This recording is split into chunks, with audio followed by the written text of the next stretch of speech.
Vamos analisar aqui o capítulo 1174 de One Piece, a coisa mais forte do mundo. Para começo de conversa, achei um capítulo bom. Achei um capítulo bem bacana, mas tem algumas coisas interessantes pra gente comentar, ok? Vamos comentar da estrutura principal aqui dele, rapidinho, porque é um capítulo autocontido que tem algumas características interessantes da gente observar, tá bom? Eu já vou falar sobre a questão do título e das brincadeiras e dos problemas e do golpe de marketing da Shonen Jump, que eles não me enganam. Mas, bora lá. Perceba o seguinte, as pessoas falam sobre estrutura de lançamento de capítulo, essas coisas do tipo, e acham, não, o Oda não vai fazer isso porque o Oda está acima das regras e tal.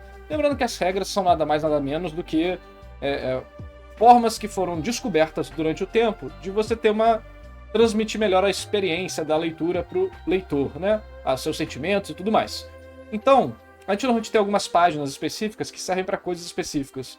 E você pode dizer que normalmente as 3 primeiras servem muito como um momento de apresentação para várias coisas, né? Seja para a situação, seja para os personagens, seja para o tema do capítulo, ou coisas do tipo, certo? Então, se você olhar aqui a primeira página, o que é a primeira página? Fala o que aconteceu no capítulo passado. Basicamente, olha só, o cara perdeu o navio por causa do bicho. Aí a gente tem aqui um diálogo que vai literalmente explicando o que está acontecendo. Né? Tipo, vai introduzir a relação dele com o que está acontecendo. Aí explica o que está acontecendo. Mostra a relação dos personagens com a situação. No caso, os pais e mães tentando destruir a seta e libertar os filhos. Né? E a terceira página faz a apresentação do interno do personagem, né? Como que ele é um personagem nojento, descarado e tudo mais. E tá acabando a bateria do meu fone, que bosta. Então, isso é um elemento importante que eu acho da gente prestar atenção, vamos dizer assim. Deixa eu só botar o fone aqui. Pelo seguinte, essas são características que vão tornar a sua sensação de leitura ter um ritmo específico, uma forma específica. Quer dizer que é a melhor forma de fazer as coisas? Não. Necessariamente, né? Vai depender de 1 milhão de outros fatores. Aqui a gente está discutindo mais essa questão de como que o Oda está escrevendo One Piece semanalmente e como é que ele aguenta fazer isso, porque é muito difícil, né? A maior parte dos mangakas da Shonen Jump não consegue seguir esse ritmo. E acaba sendo cancelados, a história fica ruim, ou acabam finalizando uma obra de forma rushada, que ainda há uma chance de rolar com One Piece, né? Ou acabam trocando de revista, como por exemplo Black Clover. E o Oda, as pessoas falam que ele não segue fórmula, mas o Oda é um dos artistas da Shonen Jump que mais segue fórmula. É exatamente esse o segredo do sucesso dele. O Oda é capaz de fazer a história ficar na média, vamos dizer assim, com muita eficiência. Ele tem momentos ruins, mas os momentos emocionantes tendem a ser muito emocionantes e depois ele retorna à média. E você ficar numa média boa, com quase 30 anos de publicação, não é nada fácil. O básico é sempre mais difícil de se manter. Mas, então, isso é só um exemplo, né? Você vai pegar isso aqui, voltar nas outras análises, você vai ver que eu vou falar coisas parecidas, mas dando foco em elementos diferentes, né? Mas que vai representar basicamente a mesma coisa que a gente falou aqui, de diferentes perspectivas, certo? O ponto mais importante desse início aqui não é a introdução da situação em si, porque isso aqui é pro forma, né? Basicamente, eles... a história simplesmente te preparando para o que vai acontecer. Ah, narrador, por que a história não começa já de onde aconteceu antes, do que aconteceu antes, sem preparar nada, já vai direto para a situação? Além da própria Shonen Jump não funcionar nesse esquema, né? Porque qualquer um pode abrir uma Shonen Jump e ler qualquer coisa. Você tem outro fator que também importa, que é o seguinte: a história precisa te preparar para você consumir a história. Então, se isso aqui só começasse daqui, ou de alguma coisa do tipo, né? Você poderia perder muito a intensificação do impacto da sua experiência de leitura semanal. Num livro, num filme, coisa do tipo, numa série. Séries você vai ter, se elas não forem episódicas, você também vai ter estruturas parecidas, porque o nome pode mudar, mas a ideia normalmente é bem parecida em relação ao que eles querem fazer com a percepção de quem está consumindo. Mas você vai ver tudo que é dividido em partes, um livro é dividido em capítulos, né? Uma série é dividida em episódios, um desenho às vezes é dividido em duas histórias menores. Sempre que você tem uma experiência autocontida ali, que tem início, meio e fim, autocontida nesse sentido, né? Tipo, o episódio acaba, vamos dizer assim. Não, autocontida não seria a melhor palavra. Mas sempre que você tem uma experiência de início, meio e fim, você vai perceber que quando vier o capítulo 2 do livro, capítulo 2 do mangá, o episódio 2, ele sempre vai fazer essa estrutura de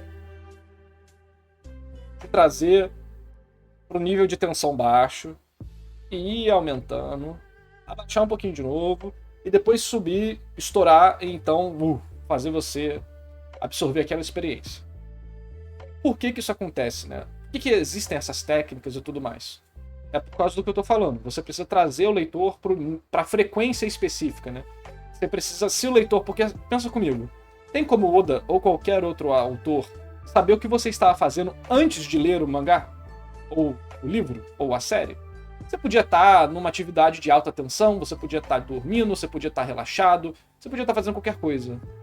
Então, por causa disso, as histórias precisam se preparar para trazer todos os leitores mais ou menos no mesmo estado mental e então desenvolver o que ela realmente quer desenvolver.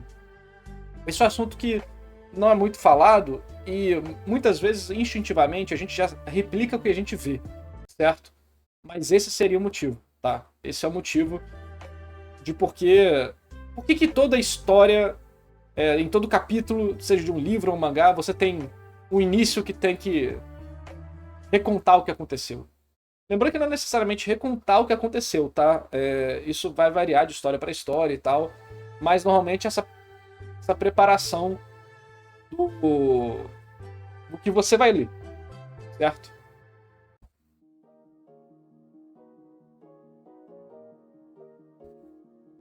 Aí tô falando sobre One Piece, né? Pô, tá no capítulo 1000, caralhada, ele vai estar pensando que uma pessoa nova pode ler One Piece? Sim. A quantidade de pessoas que não leem One Piece é muito grande, tá? Então, sempre pode ser a oportunidade para alguém ler.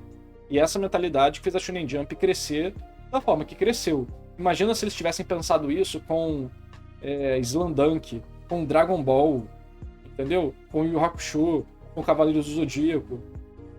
Então, é muito importante seguir esse tipo de coisa, do ponto de vista comercial também, porque dá resultado. Sacou? Então vamos lá, vamos continuar aqui o episódio. O episódio é o capítulo. Essa aqui vai ser a parte mais relevante do capítulo, tá? Porque ele vai usar várias técnicas de antipatia pelos Somers, para mostrar como ele é um babaca. O que tem até o poder dele também tem uma conexão legal com isso, né? Dos espinhos, da rosa e tudo mais. Dá até para comentar mais sobre isso, mas no momento eu não tô com muito saco para isso, mas tem, né? Rosa normalmente é um elemento, né, que simboliza algum tipo de intensidade, de emoção, e aqui ele tá falando disso, né? Essa paixão dele pela dor dos outros, né? Ver um inocente morrer e tal, sei que. Então tem uma conexão interessante aí.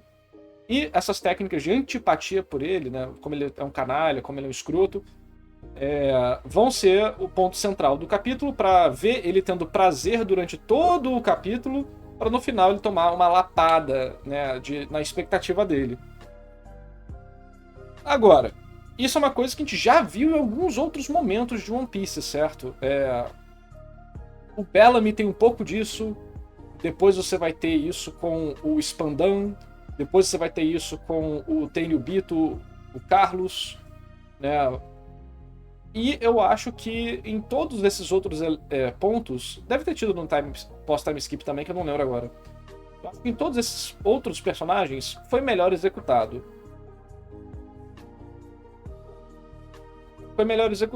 Por quê? O Somers, apesar de ser uma ameaça maior do que todos esses, ele foi um personagem que ele efetivamente não foi apresentado ao público ainda. O Orochi também, né? O Somers não foi apresentado ao público ainda. Você pode dizer, mas Nars, ele é um personagem menor, ele não precisa ser apresentado igual o Orochi. Eu concordo. Mas, por exemplo, o Spandan tá mais próximo, né? O Bellamy tá numa categoria de vilão importante intermediário. A Jaya. Por que que eu tô falando que eu acho que o Spandam não foi bem apresentado? Não que ele não foi bem apresentado. É que pra essa antipatia dele aqui, vai pegar muita gente. Muita gente vai odiar o personagem. Só que por que que esse ponto da história poderia ser mais impactante? E a gente vai desenvolver esse argumento com as próximas páginas também. Porque como a gente acabou não ficando conectado com Elbaf, a gente chegou em Elbaf, a gente se conectou mais com o Loki e depois com o flashback. A gente não se conectou com os moradores de Elbaf, a gente não se conectou com as crianças de Elbaf. A gente, quem narrou, alguém sempre vai ter se conectado, mas dá pra perceber claramente que não tivemos técnicas de narrativa focadas nesse tipo de coisa.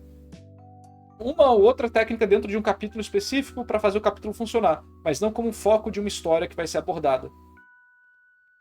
A gente já teve alguns capítulos, né, que na verdade tiveram um pouquinho disso sim. O capítulo da Sonja, acho que é o nome dela, falando para os adultos para eles não se preocuparem e tal. Então a gente teve algumas coisinhas sim. Só que entre isso e esse momento aqui, a gente teve tipo 6 meses de flashback, né? Teve o God Valley, teve o flashback do Loki, etc e tal. Então, Elbaf não foi uma ilha com foco em Elbaf. E aí, algumas pessoas vêm querer pagar de inteligentonas nos comentários e mandam, sei lá, como assim Elbaf não foi apresentada, seu burro, sei que, kkkk. E, na verdade, qualquer um que sentar para analisar Elbaf vai perceber que ela não foi uma ilha de world building interno. Ela foi uma ilha de world building externo. Ela não foi uma ilha como Dressrosa, como Whole Cake, como Zou, onde o interno da ilha é muito bem desenvolvido, onde a gente descobre como que a ilha funciona, como que as casas são, como é que é a dinâmica social da ilha, qual que é o drama das pessoas da ilha, qual que é a relação social das pessoas da ilha, como que a ilha tem seu esquema de segurança, etc, etc, etc. Elbaf não teve nada disso. A gente teve ambientações contextuais de Elbaf, onde tem a biblioteca, as crianças querem ser youtubers, tem um castelo destruído e tem um mural. E o mural nem é coisa de Elbaf em si, é coisa do resto do mundo, né? Como eu falei. Então, Elbaf não foi o foco. A gente não conhece Elbaf. A gente conhece algumas ideias que permeiam Elbaf. Então, Elbaf foi uma ilha de world building externo, uma ilha de trama externa também, né? Tudo que está envolvido aqui está falando de coisas do lado de fora. Por que eu estou falando tudo isso?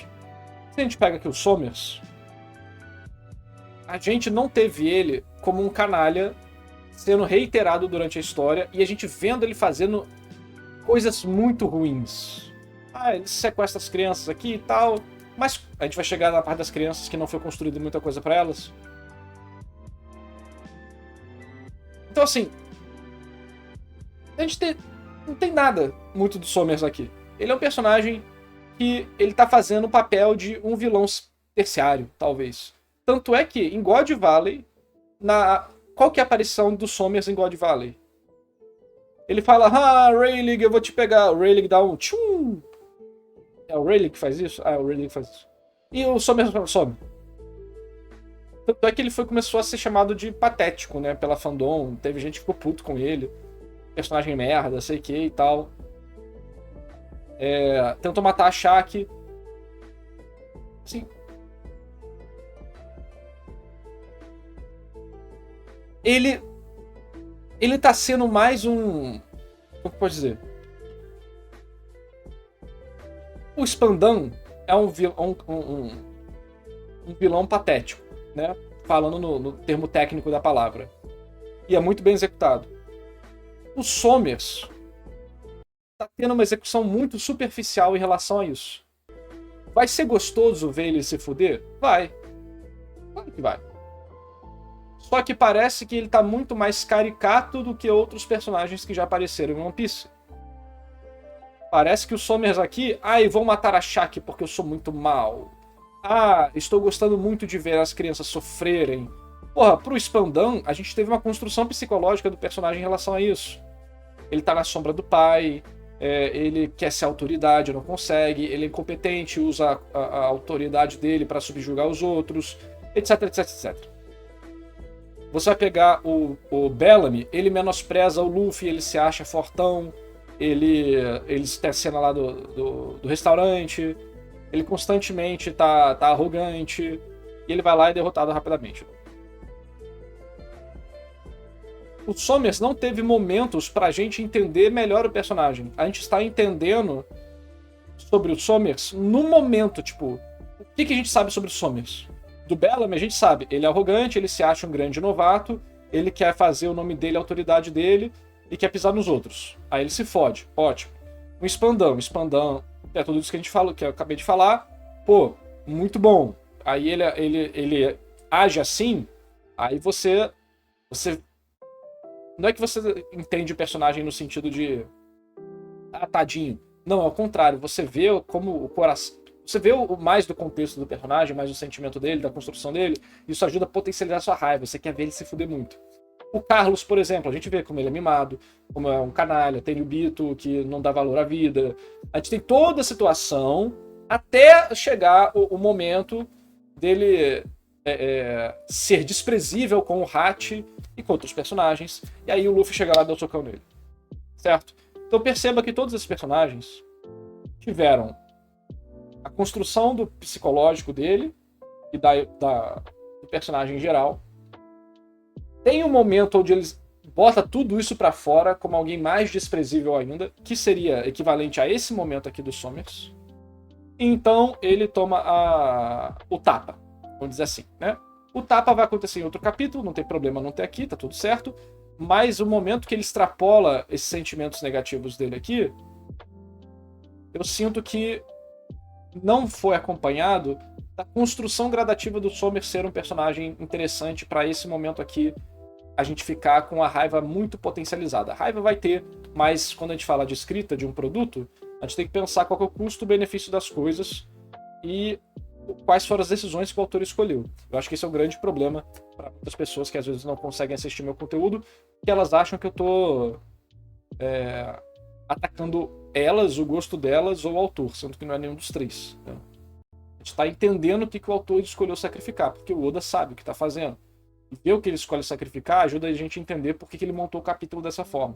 E por aí vai, né? Por isso que, às vezes, tem capítulos que a gente está mais na zoeira aqui na análise, mas tem capítulos que eu gosto de tentar fazer um argumento mais técnico, mais direto, tranquilo, sem zoeira, para as pessoas entenderem melhor. Lembrar, não, verdade, né? O narrador sabe do que está falando. O cara é diretor, o cara estuda, o cara produziu, o cara publicou, o cara foi premiado. E o caralho, acho que alguma coisa ele sabe. Talvez eu devesse escutar ele, ainda mais eu que nunca abri um livro de narrativa na minha vida e tô dando pitaco na internet. Será? Talvez. Não significa que eu tô certo o tempo todo. Mas se for pra argumentar, tá direito, né? Então, eu acho que essa parte aqui do Somers é funcional para o capítulo, mas não traz o mesmo peso emocional que One Piece tende a trazer muitas das vezes. Tá? Continuando, a gente vai ter o início do desenvolvimento, vai novamente desenvolver a situação, mostrar a complexidade dela, cada engrenagem individualmente andando girando, né, na máquina, então como o poder funciona, a relação dos personagens, a falha, tentativa e falha básica, né, da situação, para aumentar o nível de tensão, a gente sentir que eles tentaram tudo que eles podiam tentar, chegar a uma solução drástica, onde teria um peso emocional de sacrifício, enquanto um canalha tá rindo, né, o Somers aqui. Aí a gente tem a parte das crianças, né, que ainda faz parte desse desenvolvimento, que é um outro ponto que é bom a gente comentar. As crianças, elas foram introduzidas no início ali da relação do Luffy e da gangue em Elbaf, como, queremos ser youtubers. Foda-se os guerreiros, né? E agora elas estão vendo a importância dos guerreiros. Então isso vai ter um comentário legal mais pra frente da história, eu tenho certeza. Mas falando aqui do presente, perceba que eu acho que qualquer um que está discutindo de boa vontade, né, com boa fé, vai perceber que se nós tivéssemos visto essas coisas na ilha, no dia a dia, no desenvolvimento da ilha, isso aqui, esse momento, seria 20, 30, 40 vezes mais impactante, certo? Mas a gente não teve, porque o foco de Elbaf, como discutimos mais cedo, foi outra coisa. Então isso aqui serve como uma forma de tentar fazer um speedrun dessas informações, tentando criar algum elemento emocional através de personagens que estão sofrendo uma injustiça e tudo mais. Técnica de empatia clássica, criança, sofrimento, dor, sangue, sacrifício, tudo isso aí ajuda, arrependimento, tudo isso ajuda a gente ter mais empatia pelos personagens na situação. E o Oda também mostra que ele não é bobo nem nada, ele sabe que está enchendo... Não enchendo linguiça, né? É o termo errado isso. O Oda sabe que está fazendo de última hora. Então o que ele faz? Ele destaca, ele dá mais quadros específicos para personagens mais relevantes. Olha só, 3 quadros para ele, 2 quadros para ela, 1 quadro para ele, 1 quadro para ele, 1 quadro para ela, 1 quadro para ele. Ou seja, o autor está com noção de que o que ele está fazendo aqui é um truque. E como um truque, ele não pode gastar muito tempo. E aí ele tenta ser o mais eficiente possível, dando destaque para quem importa, que vai ser o seu gancho de emoção, e os outros como contexto geral. E aí aqui novamente, né, ele teve 3 quadros e é também a pessoa que vai ter o encaixe, né, do final da situação com o sacrifício da mãe e tudo mais. E aqui entra no comentário que eu comentei, né, no início do vídeo, que é sobre o título. Quando eu vi isso aqui, a primeira coisa que eu pensei foi: tem que dar uma olhada no japonês para ver se não é uma brincadeira de palavra. E no final, meio que era, né? Vamos dizer assim. As pessoas achavam que estava falando sobre o Loki, mas na verdade estava falando sobre o amor dos pais pelos filhos, que estão se sacrificando pelos filhos. E aí, aparentemente, a Shonen Jump postou que eles imprimiram errado, né? Que da forma que imprimiu, estava parecendo que estava falando de uma pessoa, mas o texto correto era para ser esse, que dá uma sensação mais ambígua de algo e não de alguém. Só que eu não acredito. Eu não acredito que eles imprimiram errado. Eu acredito que eles imprimiram certo. E criaram essa polêmica de propósito. Porque eles sabem muito bem, eles acompanham bem as comunidades, e o tipo de polêmica sobre o personagem mais forte de One Piece, que os editores e o Oda estão atentos para a discussão de power scaling, infelizmente, visto que isso é um elemento relevante na fandom mundial de One Piece, né? Eu acho que eles fizeram de propósito, para gerar notícia, discussão, clique, etc. Porque se eu fosse o editor, eu faria isso. É um momento muito bom para conseguir muita mídia por um custo irrelevante. Sai com o título correto na impressão do capítulo, como eles sempre fazem com várias outras correções. Do volume, né? Com várias outras correções. Fora que é uma brincadeira tripla. Uma brincadeira tripla. Por quê? O título original de A Pessoa, ou o título de A Coisa, na ambiguidade, beleza, tá falando do amor, tá falando do Loki, tá falando de ambos. Mas também está falando de quem? Do Roger. É uma brincadeira tripla. É de propósito. Certeza, é de propósito. Você tem o Roger, o rei dos piratas, o Loki na revelação da sua transformação dragão e a cena dos pais se sacrificando pelos filhos com o tema de amor. É uma brincadeira tripla. É pra exatamente vocês ficarem brigando no Twitter pra saber o que é o que. Se eu fosse o editor, eu faria a mesma coisa. Sacada de mestre. Editorial aqui de One Piece bombando, mano. Dinossauro tem isso, né? Pode ser o Tiranossauro Rex, né? O predador mais forte de todos, por aí vai, né? Então, a capa, o Loki e o amor dos pais são os 3 candidatos aí à coisa mais forte do mundo, né? Tematicamente está falando dos 3 ao mesmo tempo.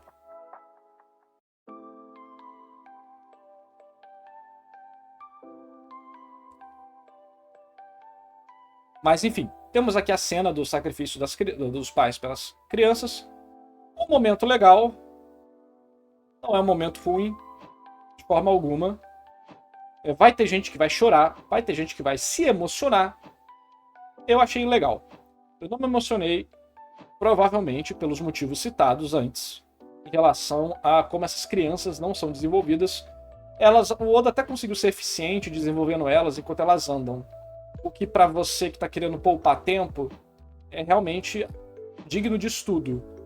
Porque o Oda, ele resolveu, você tinha o caminho A e o caminho B. O A desenvolvia a ilha, o B foi o que a gente teve. Ele resolveu fazer ao contrário. A, o caminho que ele fez e B é o caminho de desenvolver a ilha. Ele fez o caminho A. E aí o caminho B vai ficar, não vai ser percorrido. Mas ele deu um jeito de, enquanto você estava no caminho A, tentar aproveitar algumas coisas que o desenvolvimento da ilha traria.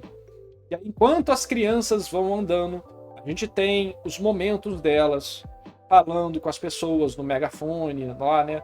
Falando para os adultos não se preocuparem, e sei que, e aí um pouco do draminha delas. Isso já deu um respiro. E é aqui que a gente vê técnicas importantes em ação. Porque aí você tem o quê? Você tem a cena em movimento, a cena com várias camadas diferentes acontecendo ao mesmo tempo, etc. Né? Esse tipo de habilidade de misturar coisas é muito importante e é o que vai fazer mangakas sobreviverem no semanal. Porque uma página, um capítulo, uma situação tem que ter várias camadas para andar com a história de várias formas diferentes. Emocionalmente, na trama, no world build e por aí vai, né?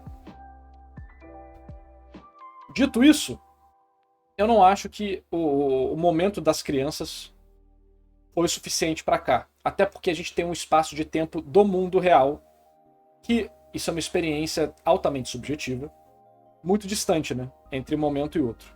E a gente tem um espaço de tempo muito grande dentro da obra. Você tem vários capítulos entre as crianças andando e esse ponto, né? Tem o flashback, a luta contra Imu, etc. no meio. Ou seja, você tem o quê? Uns 20 capítulos? 30 capítulos? Não sei. De distância entre o desenvolvimento das crianças e esse ponto da história.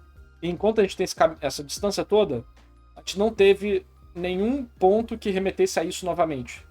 Então, mesmo que a gente retire o tempo do mundo real, que é muito maior do que o tempo de capítulo, né? Mesmo assim, como a gente teve uma mudança de foco muito grande para vários outros... Gente, a gente teve uma mudança de foco pro Loki criança, pro Harold, a história de amor do Harold, pro Shebeck, pra God Valley, de volta pro Loki adulto, pra vingança do Loki, pro Loki matando o pai. Porra! Você teve tantos focos diferentes que quando você volta pra cá e você não tem a reconstrução intensa desse momento, né? Você tem uma parada um pouco mais acelerada, você vai perder impacto. E é o que acontece aqui para algumas pessoas. Lembrando, isso é altamente subjetivo, tem gente que vai se emocionar por causa do tema, tem gente que vai se emocionar por causa do apego a certos personagens. A experiência individual de qualquer um vai ser diferente.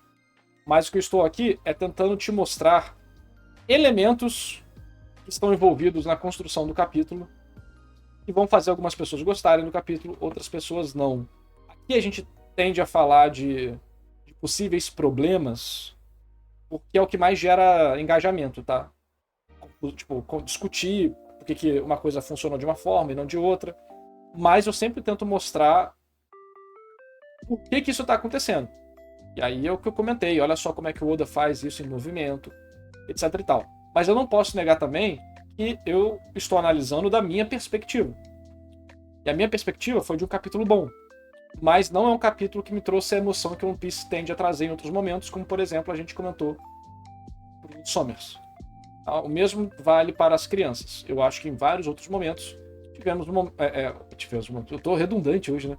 Em vários outros momentos de One Piece a gente teve situações muito mais emocionantes, com uma estrutura parecida, uma situação mais ou menos similar e que resultou em algo muito mais emocionante para eu chorar. Enquanto aqui eu fiquei ok. Certo? Então assim, eu estou analisando do meu ponto de vista, você pode analisar de outro ponto de vista. Você pode falar de world building, você pode falar de política, você pode falar de filosofia, você pode falar de simbolismo. Todas as análises são bem-vindas, né? Tem a análise do fã de dentro da obra em si. Aqui a gente está analisando do ponto de vista técnico. E nos alguns últimos capítulos, a gente pôde ver uma variação técnica do Oda. Ok? Ao mesmo tempo que a gente teve outros capítulos que eu falei, capítulos incríveis aqui de Elbaf, só voltar aqui nos vídeos e ver. Capítulos incríveis. Enquanto outros não foram. E eu acho que estamos numa situação onde a gente está tendo muito capítulo mediano. Esse aqui eu achei bom, o capítulo. Não foi ruim, não. Achei bom, mas tá com muito capítulo mediano e ruim. Então acaba criando uma sensação estranha, né? Mas fazer o quê? Os meus parâmetros de análise são os mesmos. Você vai ver que tem capítulo que eu tô adorando e capítulo que eu tô falando que eu tô falando. Então, eu tento ser o mais justo dentro da minha própria perspectiva.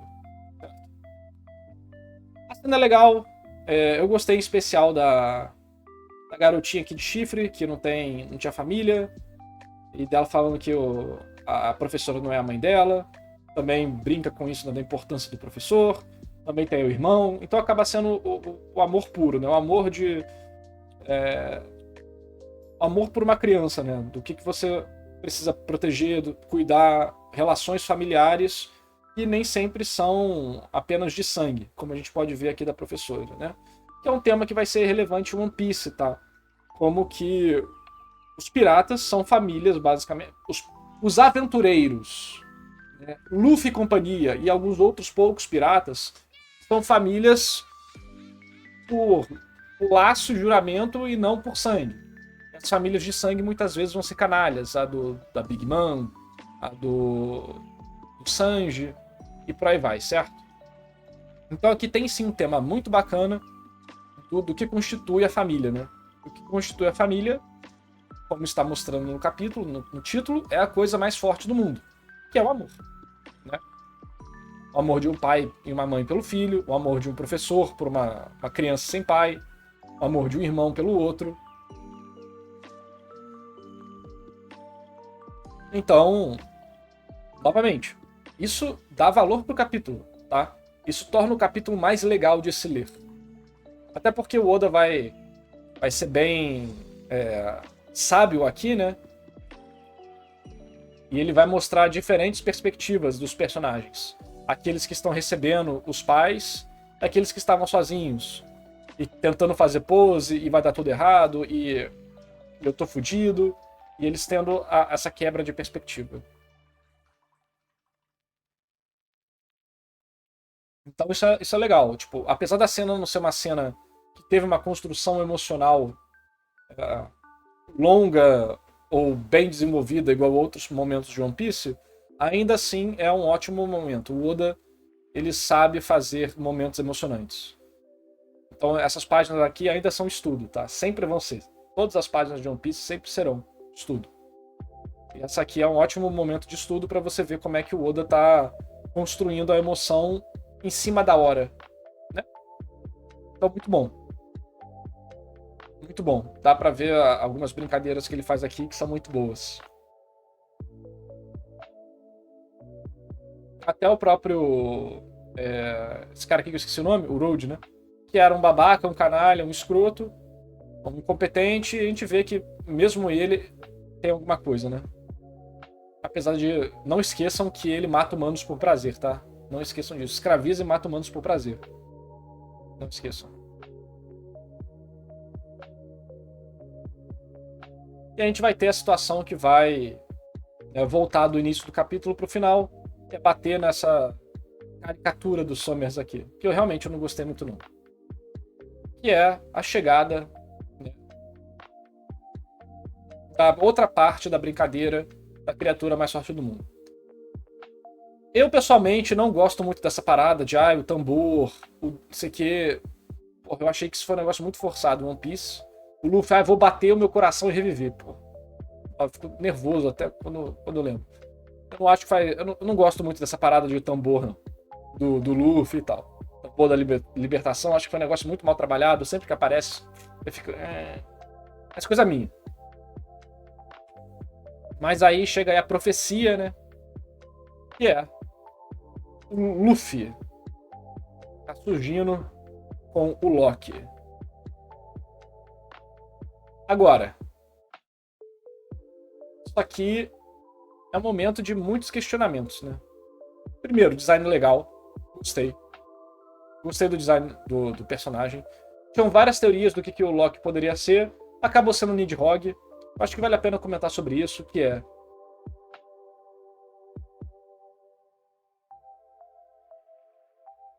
O Oda foi pelo caminho mais fácil, né?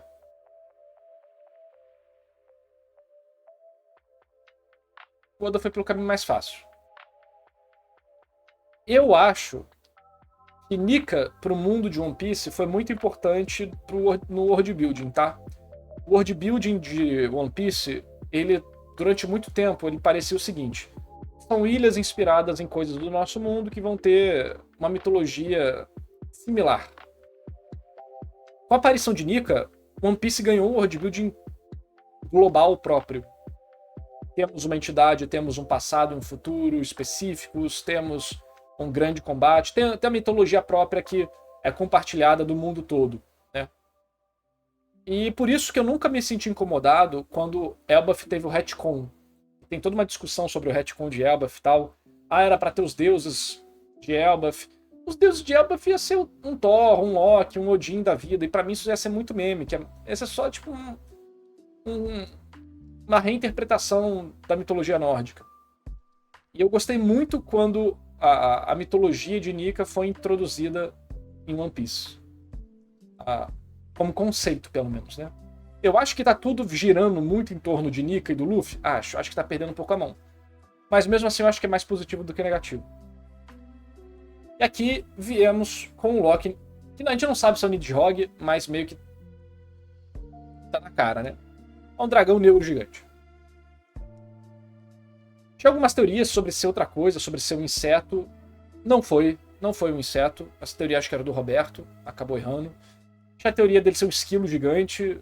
Acho que confundiram com o martelo, que é o esquilo. Enfim, teve várias teorias muito doidas. O dragão era o mais provável e o mais seguro. E foi o que a gente recebeu. Design legal. Caminho tranquilo. Vamos ver o que vai acontecer no resto.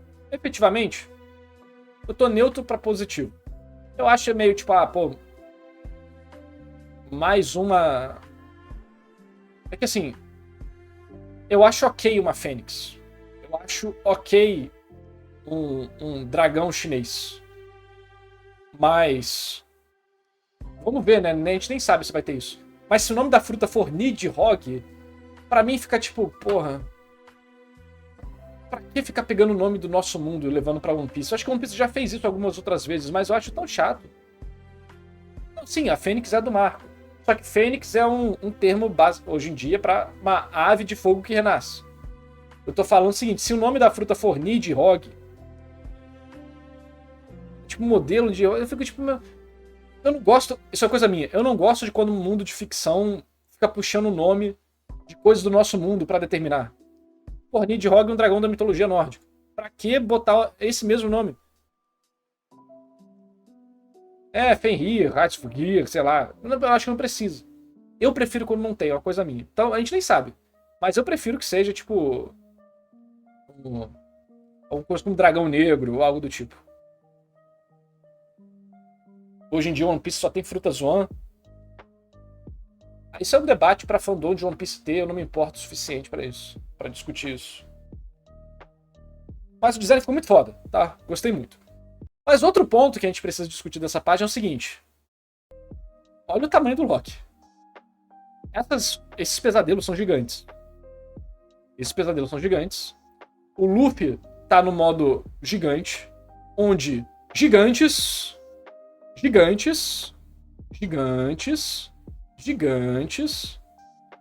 não parecem nada. Ou seja, o Luffy nesse ponto é do tamanho de um quarteirão. O Luffy está do tamanho de um quarteirão aqui, é isso mesmo? Cara, o Kaido é uma lombriga.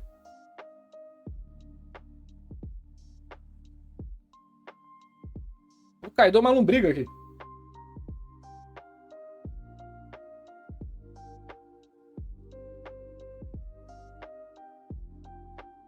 Gente, o que aconteceu com o Power Creep de One Piece? O Kaido não era a criatura mais poderosa do mundo? O Kaido não era o pirata mais forte de todos? A gente foi pra uma próxima ilha e tudo que a gente conhece de One Piece foi deixado de lado.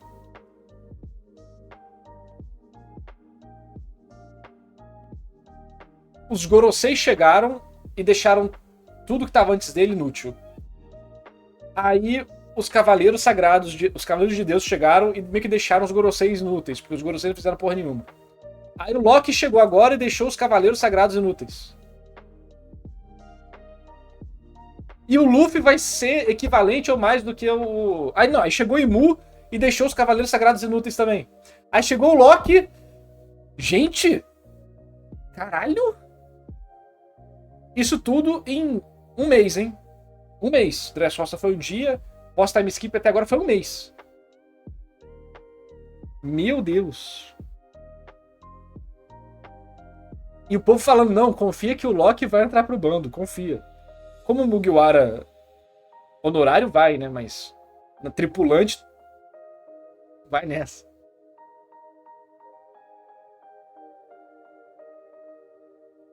Cara, que doideira.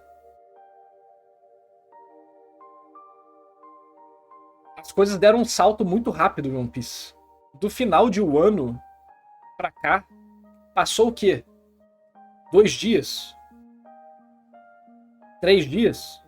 Quanto tempo do final de Wano pra cá? Egghead foi um dia. Egghead foi um dia. Aqui também tá sendo um dia. 2 dias. Bota aí 3 dias no máximo.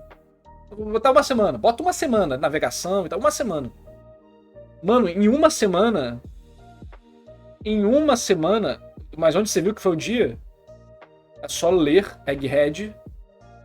Não foi um dia, foram 2. Em Elbaf o dia nem acabou. Eles chegaram hoje em Elbaf. Eles nem dormiram. Eles nem descansaram. No máximo comeram churrasco. Bota 2 dias em Elbaf. Bota 2 dias em Egghead. Bota aí 3 dias, 4 dias de navegação. Egghead foi 3 dias? Não sei não, hein? Posso estar esquecendo. Bota 10 dias. Vocês querem botar 10 dias? Bota 10 dias. Bota 14, 2 semanas. Bota 2 semanas. Em 14 dias, do final de Wano até esse ponto, as coisas descarrilharam sinistramente.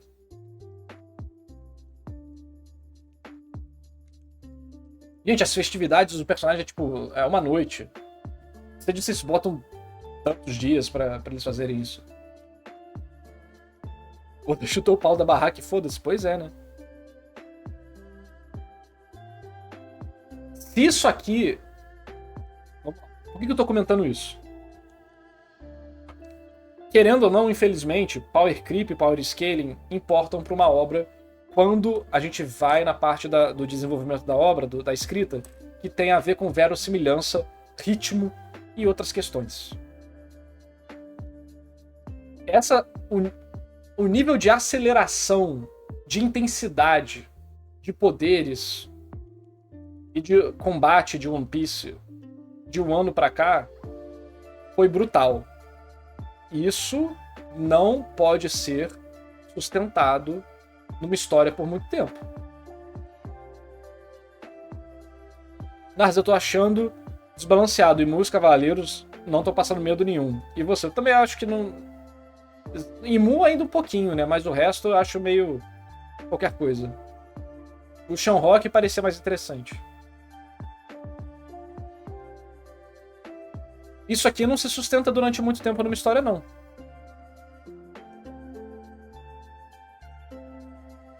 Ou seja, o que o Oda falou de querer acabar a história rápido se mostra cada vez mais próximo da realidade. Eu acho que a história realmente vai acabar 2030 para fechar redondo, ou 2030 ou com 30 anos de One Piece e a história acaba.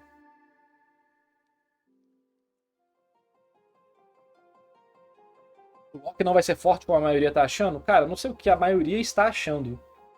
Mas não existe mundo onde o Loki não é o gigante mais forte dessa ilha. Não existe mundo onde o Loki não é o gigante mais forte da ilha. Mais forte do que o Harold. Sabemos que o Harold era o nível próximo do Shebeck. E isso o Loki que acabou de pegar a fruta, sem usar o martelo. Agora ele tem o martelo. Ah, não, ele usa o martelo, sim. Agora ele domina o martelo e a fruta. O Loki... Olha, pensando bem, o Loki é fato, o gigante mais forte de todos. Mas não só isso, o Loki é a coisa mais forte de todas também. Por isso que eu falei, a brincadeira ali do capítulo é o amor dos pais, é o Roger e é o Loki.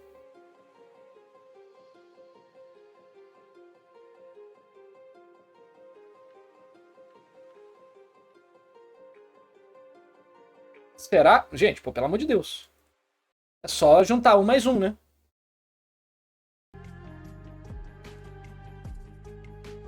A Imu vai ser mais forte porque ela vai tirar algum poder do... né? O Oda vai meter alguma coisa artificial ali pra ela. Ela converte os outros com magia, foda-se. Não tem como counterar. Mas a gente tá tirando Imu da equação, que Imu é o diabo final, né? Ela vai ter algum hacks, né? Como a galera fala. E vai ser quebrada. Mas dentro do mundo dos mortais, porra.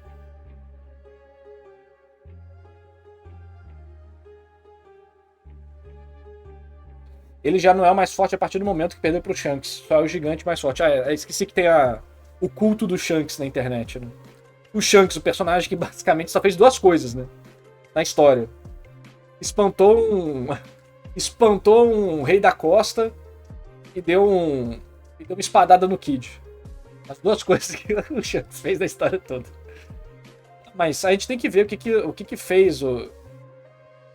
Eu não acho que a luta deles foi séria.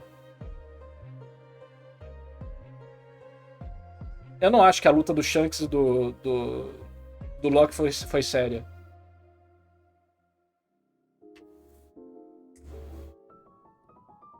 Não, mas na guerra ele não fez nada, porra. Ele só falou, acaba com essa porra aí. Mas depois que a guerra já tinha acabado. Mano, o Shanks tava lutando com o Kaido. O Shanks se atrasa porque tava lutando com o Kaido. Você tá me dizendo que o Shanks que se atrasou lutando contra o Kaido. O Kaido, peraí. Peraí. O Kaido, vou mostrar o Kaido aqui, ó. Vou mostrar o Kaido aqui pra vocês. O Kaido aqui, ó. Kaido aqui, ó. Encontra o Kaido na imagem. Você tá me dizendo que o Shanks se atrasou pra lutar porque tava lutando contra isso, solou isso.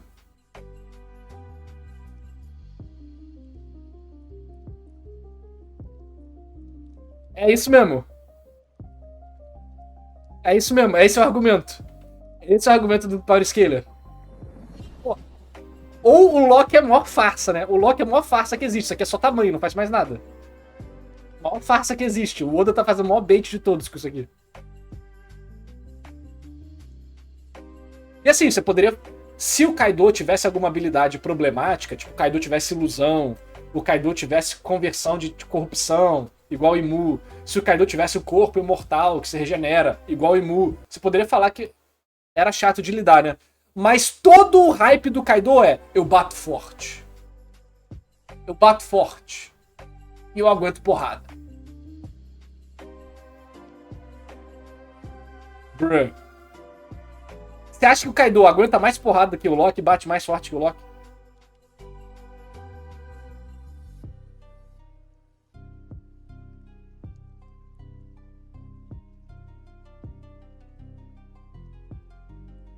Não que 5. Ele mostrar, é verdade, né? É só válido fatos e feitos, né? É só válido fatos e feitos. O personagem Como a gente não viu nada do Loki, então pelo Power Scaling o Kaido é mais forte, porque a gente viu o Kaido sendo solado pelo Luffy, que despertou o Gear 5, que não sabia nem usar direito, mas a gente viu ele fazendo alguma coisa. Logo, ele é mais forte do que o Loki. Isso é verdade, tem isso.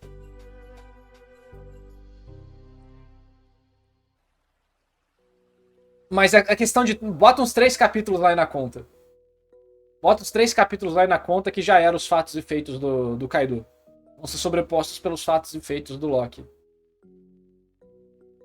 Lembrando que o Loki bebê foi jogado de quilômetros e quilômetros e quilômetros de altura e sobreviveu, tá?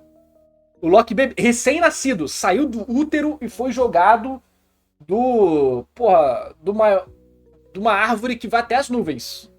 E sobreviveu. O Kaido... Desculpa, o Kaido já perdeu aí, mano. O Kaido fazia isso adulto.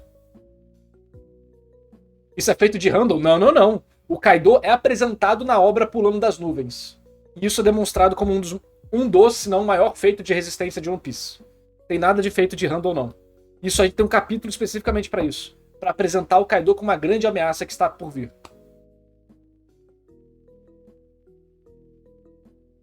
E aí? Desculpa. E subiu a árvore. Né? Subiu a árvore. Kaido perdeu pro Luffy depois de lutar contra a Nigashima inteira. Levanta a ilha no céu e lutou contra o Luffy 3 vezes. O Kaido, ele gasta a energia dele, né, levantando a ilha e tal. Mas...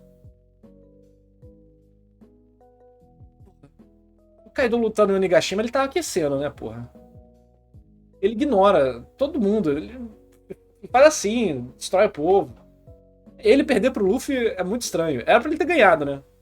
Mas aí a gente teve o Deus Ex Machina ali do Gear 5, vai falar baixo. Mas enfim, discutir Power Scaling nunca vai dar em nada, né? Por isso que eu normalmente não discuto. Mas eu digo, aqui ó, cravada narrativa. O Loki é sim mais resistente, mais forte do que o Kaido pela construção da história. A construção da história aponta que o Loki é mais resistente, mais poderoso do que o Kaido. Porque a gente está entrando pro ritmo final da história. O Loki vai carregar o desejo do Harold e do Shebeck. Quando o verdadeiro filho do Rei das Almas Don Kenonji irá demonstrar seu verdadeiro poder no Arco do Inferno com seus servos heróis de Karakura.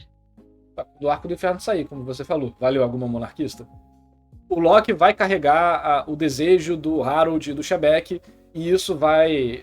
ele vai ser uma das grandes ameaças de Mu, e ele vai ser uma ferramenta importantíssima na história para provavelmente parar alguma coisa que seria catastrófica, enquanto os Mugiwaras têm que lidar com outros problemas, e ele vai ser tipo uma parede que vai impedir o avanço do inimigo, fazendo feitos que a gente nunca vai ver, e vai ficar implícito que ele é mais poderoso, mas como a gente não vai ter situações que vão mostrar ele realmente fazendo as coisas, porque a gente não vai ter tempo para lutas bem elaboradas em One Piece, vai ficar uma discussão eterna se a Lombriga é mais forte do que o Loki. Mas o Loki, efetivamente, para a história, vai ser usado como algo muito mais poderoso. Até porque, para começo de conversa, né? O Nigashima é menor do que o Loki. O Nigashima já é menor do que o Loki nessa brincadeira toda aqui, né? Narra do dragão no meio do mural, em cima da árvore, é referente à fruta aí? Provavelmente, né? É um dragão negro também que aparece. E é um dragão... A gente tinha que ver se é um dragão ou um Weaver, né? Um Wyvern. Mas de qualquer forma... é muito provável que seja o Loki. Ou a fruta do Loki, né? Sendo a fruta do Loki, ele vai ser essencial para a criação do mundo de One Piece, do world building, né? O que vai mostrar que provavelmente é uma força... É uma Akuma no Mi de força primordial e o caralho. Mano, a Lombriga perdeu, cara. A Lombriga perdeu, desculpa.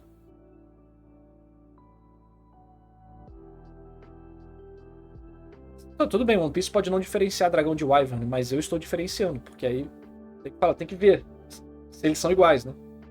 Se os dois são dragões ou se os dois são Wyverns.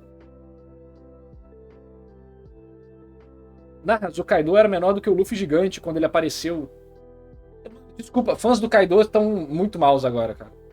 Fãs do Kaido estão chorando em posição fetal nesse momento.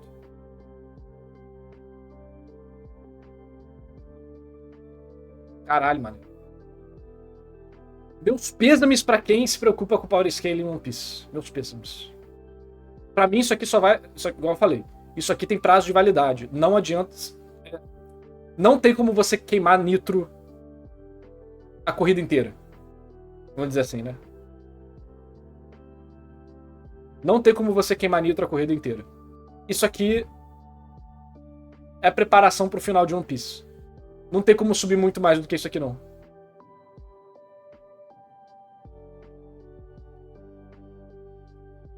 Então, eu acho que é um elemento interessante ainda pra se manter em mente, tá?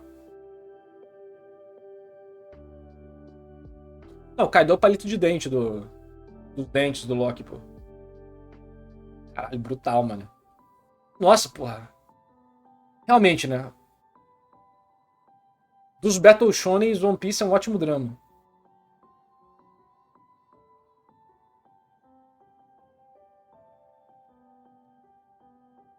O Gurren Lagann me ensinou que sempre dá pra subir mais, é verdade.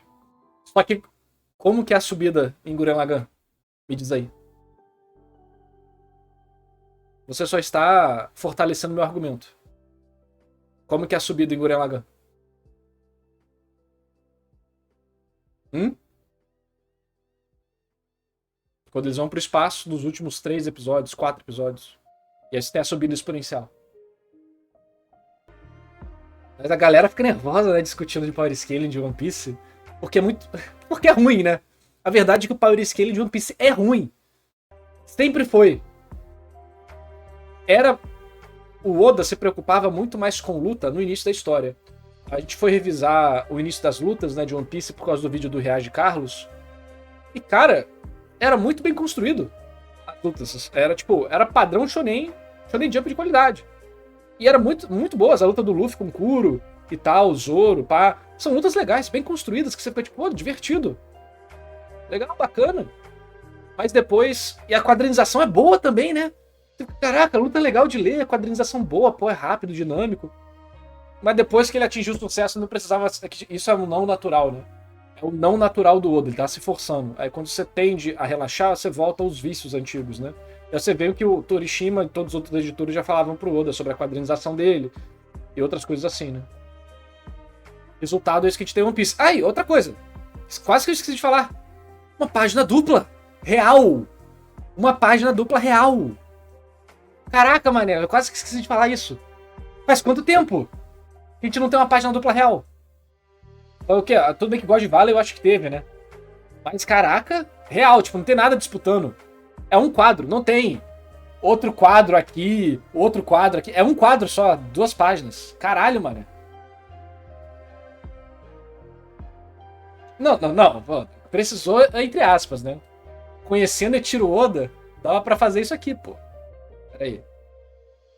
Dava pra fazer isso aqui, pera aí. Vamos lá.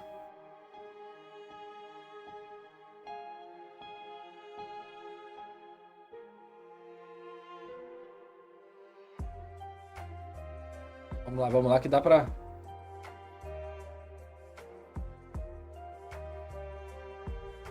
Ups.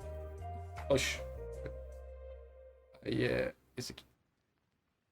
Esse aqui, aí vem pra cá, aí vem pra cá. Dá pra fazer assim, pô.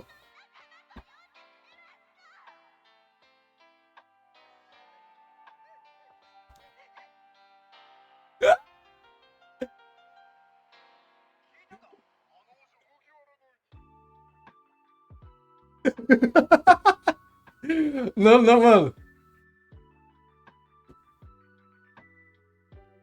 Cadê?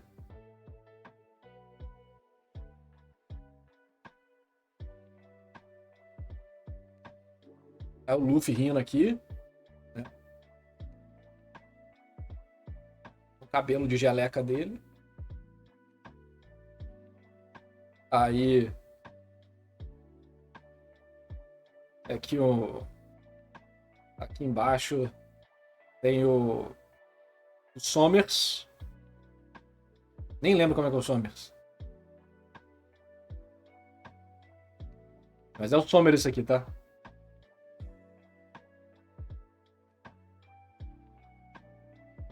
É o Somers esse aqui, tá bom? E aqui tem Loki, dragão.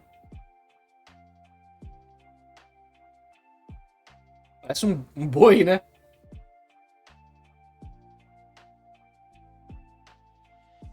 Aí ele fala...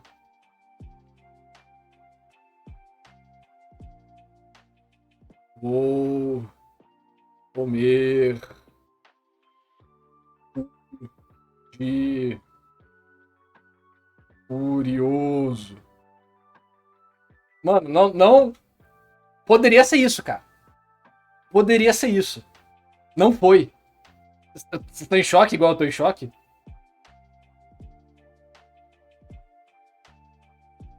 Tô em choque? Eu estou em choque, mano. Eu tô em choque que não foi isso, cara. Foi uma página dupla limpa.